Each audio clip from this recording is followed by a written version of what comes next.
The Democrat Party, they'll win by hook or they'll win by crook, and that's the game. And one of the worst of the demagogues is Stacey Abrams in Georgia. And she's worked very hard and in some extent successfully to undermine the integrity of the voting system in that state. Even though she lost, she was shocked that she lost when she ran for governor a few years back, and she has refused to accept the fact that she lost. She's out front on CNN and MSNBC. She's out front among Democrats who use her as an example of, look at this. She actually won the election, but it was stolen from her. That's okay in her case. But she's going to continue to push Georgia in a leftward agenda by destroying the voting system. And every other state of this sort is looking at this and trying to mimic what she's doing. But the Republican legislature in Georgia is pushing back. The Republican legislature in Georgia, I read yesterday on Epoch Times, is taking steps to reinstitute the voting system that was in place before Stacey Abrams and her front group brought a lawsuit, before the Secretary of State there buckled with a consent decree in violation of Article 2, Section 1, Clause 2. So she's brought here in front of CNN with Anderson Cooper, who is a complete fraud, and I want you to hear some of this. Go. Representative Abrams, thanks for being with us. So you hear the former president, you see what's happening in your home state. How do you combat that? Okay, stop. How do you combat that? In other words, how do you combat the desire to have a system in place that ensures that the people getting the ballots should get the ballots, that ensures people voting should be voting, that doesn't threaten states, that allows the practices that have been part of the process really decades and decades, signature verification, voter ID, and all these other things. How do you counter all this? Go ahead. We combat it first by making certain that Americans are aware of what's at stake. In the United States, we have a decentralized form of democracy where Congress has the right to set the time, manner, and place of federal elections, but we delegate to the states the authority to determine when, how, and who gets to vote. Now, we don't delegate it. The Constitution delegates it. There would be no Constitution but for provisions like that, because the states weren't going to buy into this. Look, they were creating a new national federal government. They weren't going to confer the ability to determine how votes are cast in their own states to this thing that they had just created. And that was very wise of them. Go ahead. The challenge we have in America is that right now, we do not have uniformity. Your place of residence determines the quality of your democracy. No, it doesn't determine the quality of your democracy. If we have uniformity, we have what I just told you, a complete and utter disaster. They didn't want uniformity. They wanted each state to make its own decisions. And they still have to make those decisions within certain requirements. But notice, when we had uniformity, quote unquote, you actually had to amend the Constitution, change the vote to the age of 18 rather than 21, change the nature of the Senate, where the states would determine, actually the state legislatures, how senators were selected. That was changed through the 17th Amendment, direct election of senators. But what Stacey Abrams and Pelosi and the rest want is really a wholesale change in the electoral process, not by going to the amendment process, because they really don't care what the states or the population thinks, and to basically have a mob. That's it, a mob. Tocqueville talked about mobocracy, and that's what they're calling for. So when she says the quality of democracy is determined by your state, no, it's not. Every state, depending on your age and so forth, you have a right to vote. You have to follow the procedures of that state. That's all. They cannot deny you the right to vote. Go. And we are seeing it play out in the most grotesque way possible, because across the country, and as you pointed out, more than 40 legislative bodies, we are watching attempts to roll back the right to vote because... See, now it's to roll back the right to vote.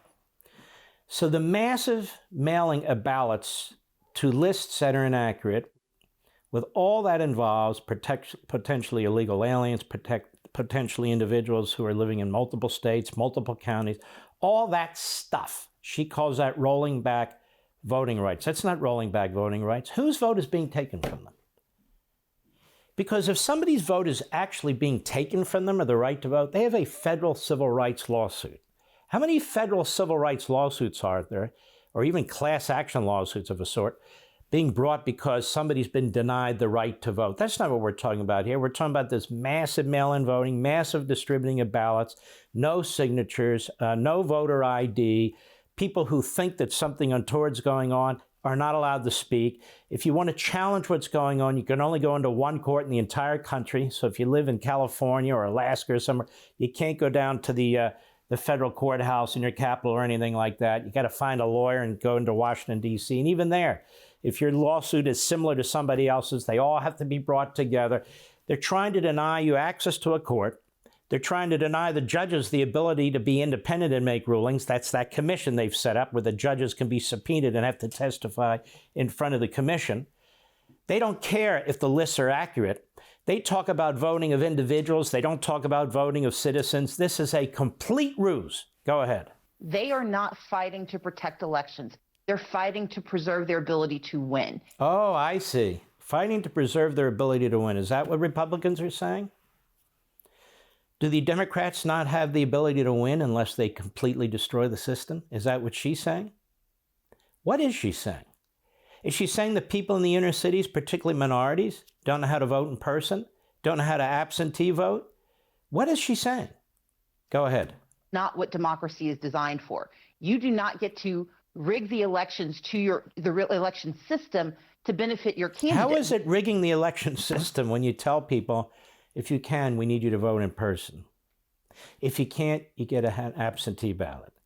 If you've got one of several reasons why you need to use an absentee ballot, that's perfectly fine. Let me ask you something. How did Barack Obama get elected president of the United States? Under this rigged system. It's so stupid. This propaganda is so absurd. Go ahead. When you do so, we have laws to make certain you can't do it again.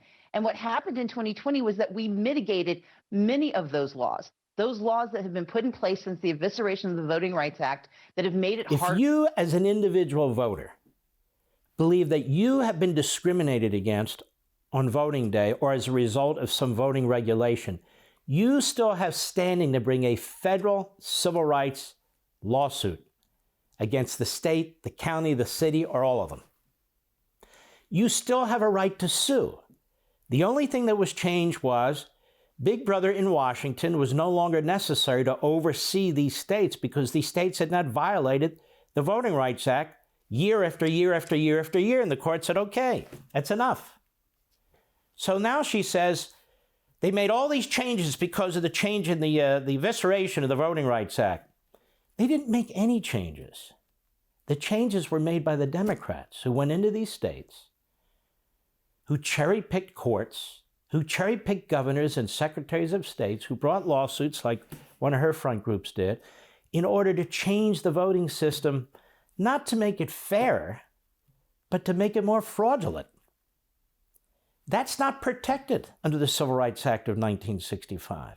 If Stacey Abrams were here in person and I could say to her, how can you assure us that fraud wasn't committed, a little or a lot, and how much do you know whether it was or was not, under existing law in Georgia? She'd have no answer. Go ahead. Donald Trump points out that you should only vote on a single day. Well, the problem with that is we have a diversified economy, and not everyone can show up on Tuesday. Whoa. Oh, we have a diversified economy. Everybody can't show up on election day. Well, we've never had a diversified economy, have we? We've always had a diversified economy. In fact, it's easier to get to the polling place now than it's ever been in American history. Imagine 100 years ago. But if you can't get to the polling place and you have a legitimate reason, and most states provide for that, you vote absentee. You don't vote absentee because you just want to vote absentee. You don't mail in your ballot just because you choose not to show up. States are saying no because we have no ability to ensure that this is a kosher election. You know, when you show up in person, you have the judge there, the election judge, you have both parties there. You've done it. You go in, they pull up the registration. What's your name? What's your address? Let me see your ID. None of that happens when you do mail-in voting. None of it. So this isn't about some kind of a civil rights movement or making sure everybody can vote who's legitimate and eligible to vote. No, this is about destroying the electoral system and the practices that have worked in the past and the protections that we have. Go. And what is so deeply disturbing is that we are the world's most durable democracy, and yet we have one of the most fractured approaches to democracy. And ladies and gentlemen, She says we're one of the most fractured approaches to democracy. We don't seek to emulate Europe. Let Europe emulate us. That's the way it used to be. We have 50 sovereign states. This is key to understanding federalism and the nature of this country. We have fractured voting systems, she says, as if there's something wrong with that. Fractured voting systems don't in and of themselves create fraud. As I say, they have worked since forever. What she wants is a centralized voting system that imposes on the states what we've talked about the other day and what I very briefly summarized at the opening of this program. They want to impose a California-like voting system on the entire country without the ability of a state to resist, without the ability of a state to change. On the one hand, she says, we're a very big country, very diverse country, and we have all these different types of voting systems. We have a diverse country, and then you're going to impose a centralized voting system on us? If a state-based voting system was good enough for the framers and the ratifiers of the Constitution, they're good enough for me. Because we know Stacey Abrams and the Democrat Party are not interested in quote-unquote fairness or counting every vote. What they're interested in is power. Power for themselves and the Democrat Party. This is a power grab. Now, she's gone on here how long? Over 2 minutes? And not once was she interrupted by Anderson Cooper to raise a single question about what she's saying. Go. Watching a response to insurrection and a challenge to that democracy, not be solidifying our belief in who should be able to vote by encouraging as many people as possible. This makes no sense. We're watching an insurrection. Okay, first of all, what does that have to do with voting? It has nothing to do with voting. Absolutely nothing to do with voting. That's number one. Number two, there was no insurrection. There was a violent attack on the Capitol building where people are being punished and should be punished. We don't need a National Guard there anymore. You know, 50 years ago this week, the Weather Underground attacked the Capitol building. You aware of that, Mr. Producer? They attacked it. And they blew up a bomb in one of the rooms of the Capitol building. Actually blew it up. They also attacked the Pentagon. They also attacked the NYPD, killing individuals. You might recall the name of one of these guys, Bill Ayers. Remember him? He was one of Barack Obama's best friends. Or Bernadine Dorn, you remember her? That became Ayers' new girlfriend after his former girlfriend blew herself up while they were making bombs in the basement somewhere. Remember that? Remember the FALN, the Puerto Rican terrorist group? They attacked the Capitol building too. You know what happened to them? Bill Clinton gave them all clemency, except for one who was particularly bad, the leader. He had no remorse. But that's okay. Obama gave him clemency. So I don't want to hear this stuff about an insurrection. There was a violent attack on the Capitol building. We can all agree with that, right? And tyranny comes in many forms. I've explained that before. It can be fools, militants, Antifa, Black Lives Matter, Proud Boys, white supremacists, attacking courthouses, attacking the White House, attacking the Capitol building. All of it is to be denounced, and everybody's to be charged who's involved in it. But let's not pretend that was an insurrection. This is why you know she's so dishonest about what she's saying. That insurrection. And then we need to solidify democracy in the world, to solidify the system. Solidify the system. Well, let me ask you a question. Why would you oppose signature comparisons? Why would you oppose that? Why would you oppose somebody witnessing you sign an absentee ballot? The clerk signs as a witness. Yeah, you're Frank, you showed me your ID. Why would you reject voter identification for people who are voting in person or any other way? Take out your license or whatever it is. Why would you oppose those things? That has nothing to do with solidifying democracy. Democracy is not anarchy. Democracy is not anarchy. And remember, Cloward and Pivens, those two Marxist professors, married, one's gone now, she's still alive. Remember, overload the system, collapse the system, then blame the system, then take control. Stacey Abrams, I just defined her.